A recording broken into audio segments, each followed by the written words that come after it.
Thank you, sir. Thank you so much. Thank you all. Thank you.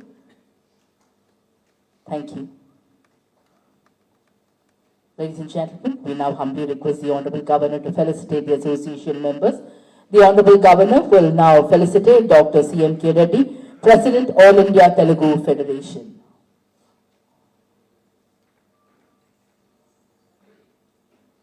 Good round of applause today. Is a celebration. So it shouldn't be very quiet. It should be resonating with your claps.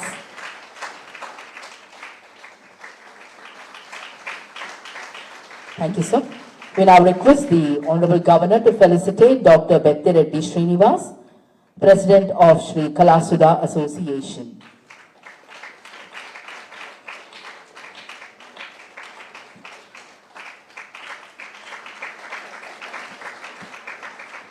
Thank you, sir.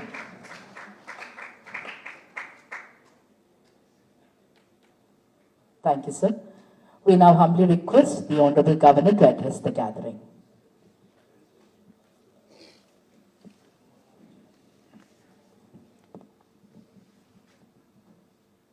Dr.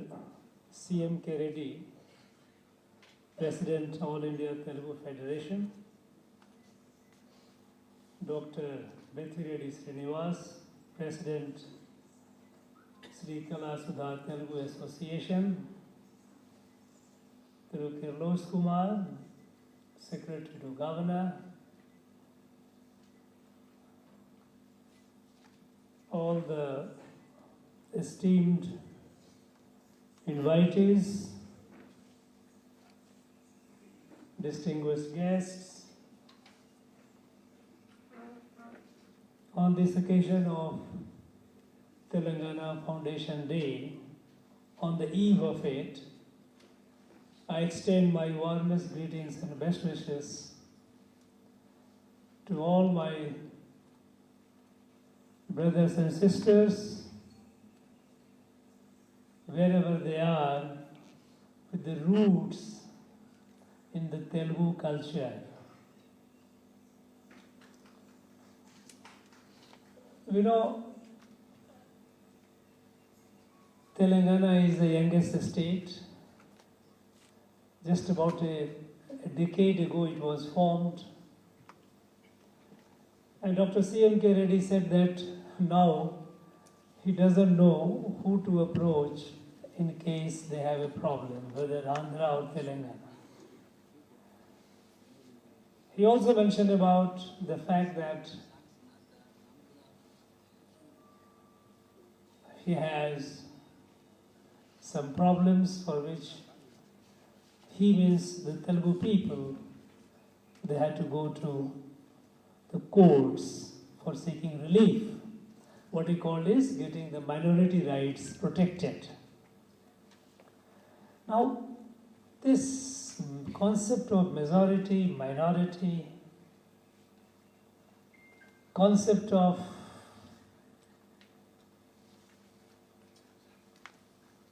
each community living and trying to be exclusive to the others. Now, this is all a post-British after independence phenomenon. This country, Bharat, even during the British time, and of course for thousands of years, there was no restriction or any kind of constraint on people moving from one part of the country to the other. Not only for pilgrimage, but also for settling down, making a new home for themselves. Our whole country is an example. If you look at Tamil Nadu, we have almost about 34 to 35% of people of Tamil Nadu who are essentially whose mother tongue is not Tamil, though they have adopted Tamil very, very lovingly and intimately. They can be called today as linguistic minority. You have Telugu speaking people, you have Kannadiga speaking people, Malayalam speaking, Hindi is speaking, several other, Punjabi is speaking, many other languages, Marathi is speaking, Gujarati is speaking, and they are in large number. So this is not only in Tamil Nadu. Go to any part of this country, you will find people from all over. You will find people from almost every part of the country living, making that area as the home at some point of time in the past. We all lived as a family. We all lived as a parivar, a kutumbam. But what happened after independence, we set on a journey, political and administrative journey, whereby we started creating divisions and subdivisions. New states started emerging. Take the case of Telangana itself. Where was it before 2014? It was a part of Andhra. Where it was before 1956? It was a part of Madras state. And during the British time, Madras presidency. So we see new states are created out of this one magnificent country, Bharat. They are created for administrative convenience and good governance, to deliver the services to our people, because this is a large country with a stunning diversity in language, costumes, cuisines, cultures. We have so much of geography. No country in the world can boast or can claim to have even fraction of diversity that our country has. And yet, this whole country lived as one family. We know that for pilgrimage, how people from one end to the other used to move. And the places of pilgrimage, though they might belong to an area where people speak different language, their eating habit could be different, there could be different ruler, but yet all those places did not belong to those rulers. These places, these are cultural and spiritual institutions, belong to the whole Bharat. People from any part of the country had a right to come and worship there, visit, and do whatever rites and rituals they were supposed to do.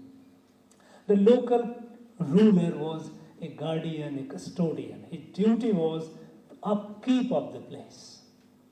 We know that the Kashi, where people from all over the country they have been going. Kashi did not belong to Kashi Naresh, Kashi king. Kashi king was a custodian. Similarly, we know about Rameshwaram. The local king was called Setupati, guardian of the Setu, Ram Setu. Rameshwaram Tirtham did not belong to him. He was to maintain it, to see that the visitors coming, the pilgrims coming from all over the country, all over Bharat, they do not have any problem. They come and perform their rites and rituals and safely go. So this was our country, Bharat. But then after independence, we started becoming inward looking, getting divided and subdivided. Even if you look in the terms of provinces, at the time of independence there were only 15 provinces. We have almost double of it today. There will be more provinces, nothing wrong in it. Because for administrative convenience and good governance, it is necessary that the unit of administration is manageable, where the people have better access to the government and governance. So it will happen. It has happened and it will continue happening in future. But then, this developing a exclusivity, a mindset that I am so-and-so, I am so-and-so, you are so-and-so, this is the problem. And that is, look at this, it's not only it has happened, but not only with respect to people in terms of a state. Defined, people are being defined in terms of states. But even if you look at the social identity, in 1950-51, the first list, the number of castes, the number of tribes that Bharat had, today it has multiplied several times. New and new castes, new and new tribes have been coming up. Why? Because we went the wrong way. We without understanding this Bharat as a family, as a kudumbam, as a parivar, we started looking each member of the family as a separate entity. If you look at the differences, here are people of Telugu Association, different Telugu cultural association, federation. We are all different individually if you look at. But there is something that binds us together. And there is something larger than this that binds the whole country, the whole Bharat.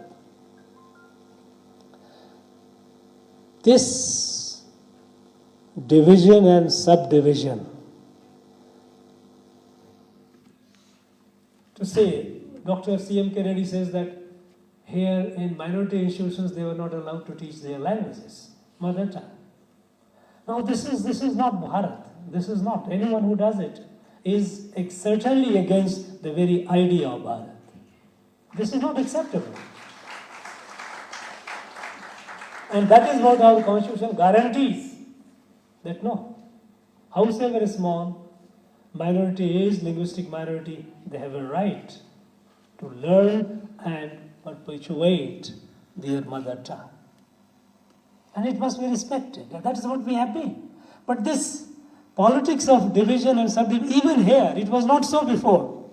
After all, if it were so, how could you have such a large number of people from Maharashtra being here, Marathi being there, Gujarati being here? Of course, Telugu have been there for hundreds and hundreds of years.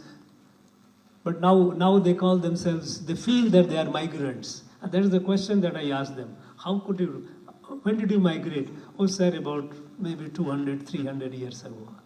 I say, if 200, 300 years you migrated, you call it yourself migrant.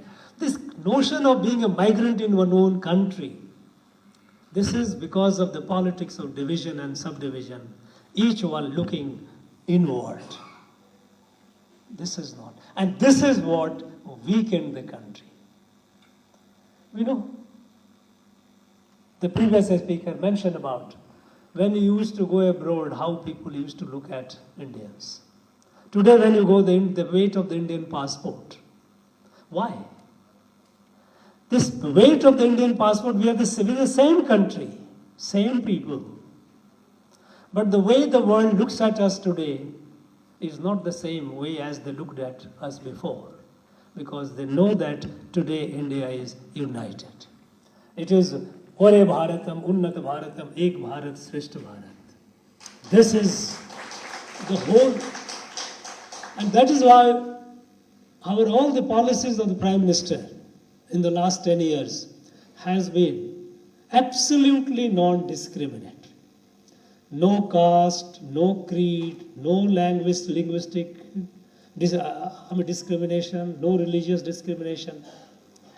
If health access has to be given, it must reach every citizen of India, irrespective of language, caste, religion, region, whatever it is. Access to health, access to education, access to drinking water, access to electricity, access to education, access to cooking gas. We cannot distinguish between two members of the same family. We are a family. This Kudumba Bhava, this sense that this country is a family and I am a member of the family, and as a head of the family, it is my responsibility, in the sense the Prime Minister, to see that my entire family is happy. without any discrimination. And this has unleashed the power of India. You know, at the time of independence, despite all the exploitation by the British, we know till about 18th century, we were the number one economy in the world. We were the largest economy till the British colonized us. Not for 100 years, 200 years. Right from the first century till the beginning of 19th century, India was the largest economy. Go and check the Google on the internet, you will get the report. The world economy, the millennial perspective. It gives you year by, and every century, first century, second century, third century, on all till 19th century it gives you economy of the world, and you see India is at the top. Colonization exploited, and we became the sixth economy in the world. But look at by the time, in the next 60 years or so, 60, 65 years, by 2014 we became the 11th economy. This 11th, further fall, it is the result of this division and subdivision. That strength lies in unity. Division weakens us. And now we are today the fifth largest economy in the world. We are the fastest growing economy in the world. We might have seen the news report that now the GDP growth is about 8% plus. No country in the world can come anywhere close to this pace of growth. In every field we see the difference. Not only in the infrastructure, but also the enterprise. If you see the number of startups, from a few hundred, hardly less than 400, today we are over 125,000 startups. Other day, only 2 days back, we read in the newspaper how our young minds, young engineers, they launched Agnikul rocket. A new technology, complete engine, manufactured through 3D process, and a new model, far more economic model than all the models that existed today. Till today, these young people have created. This is the talent, this is the strength of Bharat. And this comes with unity. And in this unity, we must celebrate the diversity. The fact is that we are proud of our numerous diversities. All linguistic, cultural, diversity in cuisine, costume, every language. Look at the Telugu language. Telugu people, Telugu speaking people. They have enriched this country, Bharat, to an enormous strength, be in the field of literature, be in the field of art, music, drama, science, technology, even in the national freedom movement, they played a very, very leading role.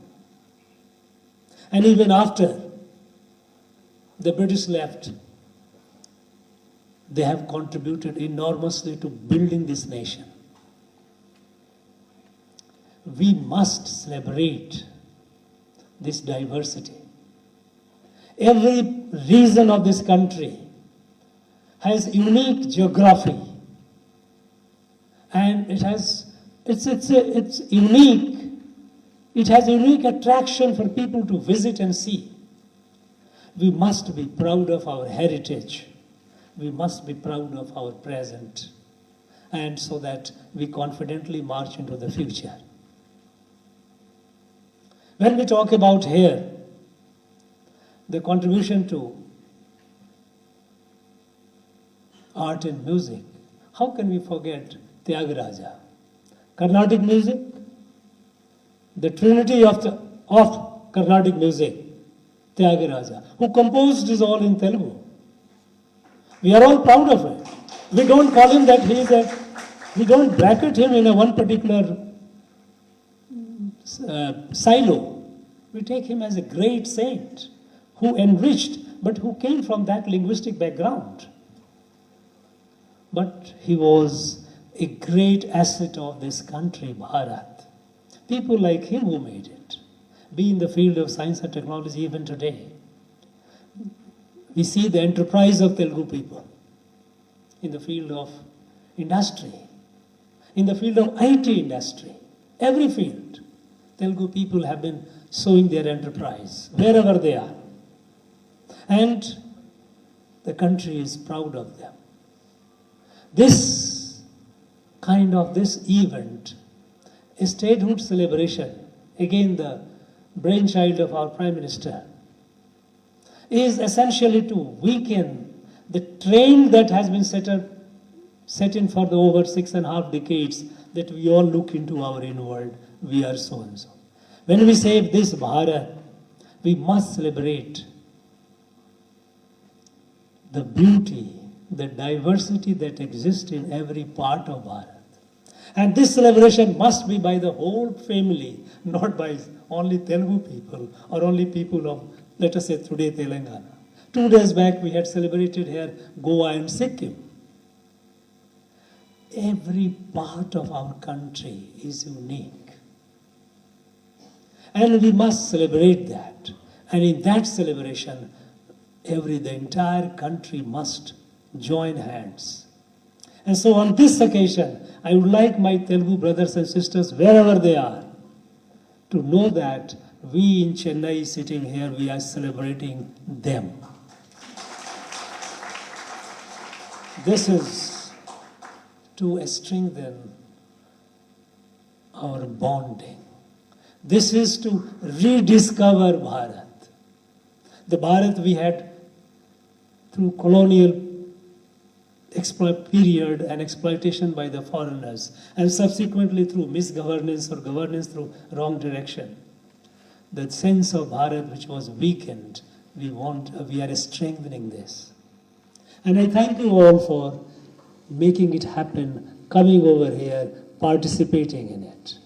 I wish you all and others, those who are not present here, wherever they are in the world, I wish them all the very best. Thank you very much. Jai Bharat. Jai Hind.